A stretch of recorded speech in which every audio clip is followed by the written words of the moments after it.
Clarification, this is a general sales tax that is being proposed, which can be approved by a unanimous vote of the Board of Supervisors. And a general sales tax differs from a road sales tax, which is referred to the ballot. Well, I mean, a road sales tax may or may not be. There is no mechanism at this point that exists that the Board of Supervisors can use to refer a road tax to voters. The only mechanism we have right now is the general sales tax, which we can designate for, we have the ability to designate for roads, but it has to be unanimous vote of the board. Right.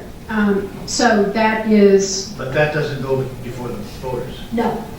Not necessarily. It doesn't, it's by statute. The statute 42-6107 is a county transportation excise tax for roads. And it's up to the voters to determine whether they want to do this. In this case, if it's for roads specifically, the funds are managed by the state. And in this case, they're going to be managed by us. If this is a general excise tax, which means it can be used for anything that we decide it needs to be used for, whether it's for housing, whether it's for property tax reduction. That was, I just wanted to get clarification on that. And I know that we've been doing some lobbying at the... To your previous point, Supervisor, if I may? Yeah, go ahead. Okay, to your previous point, I believe that may be language linked to the RTA. Council, would you please address, or no? There's three of them, yeah. Okay. Go ahead. Mr. Chairman, Supervisors Valdez and Miller, there was some discussion about the road tax statute 42-6107. We previously opined on that and the board voted to waive the privilege. That's a statute that in our opinion doesn't apply to Pima County because of a conflict in a couple of different statutes. Is that because of the 400,000, or you had to create the road fund, you had to be a population 400,000 or less?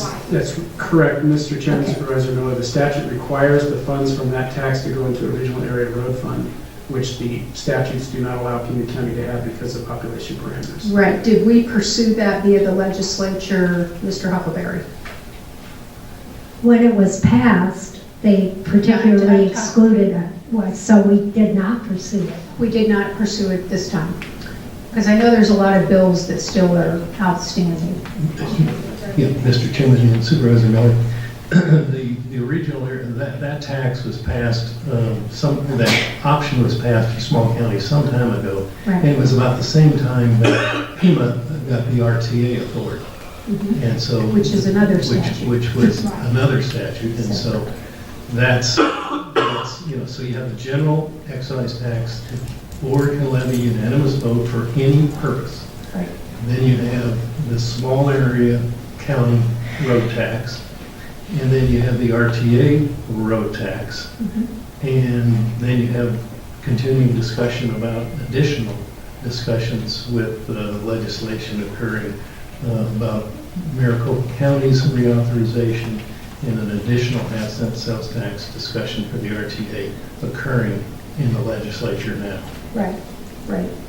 I just wanted to clarify, because a lot of people are confused. They think this tax is specific for roads, and we're held by statute to that, which it is not in this case. It is by whether we pass an ordinance.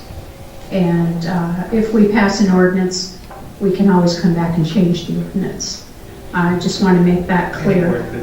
Right, right. Any future board, whether we intended that or not, it could happen. So that was one point of clarification I wanted. The other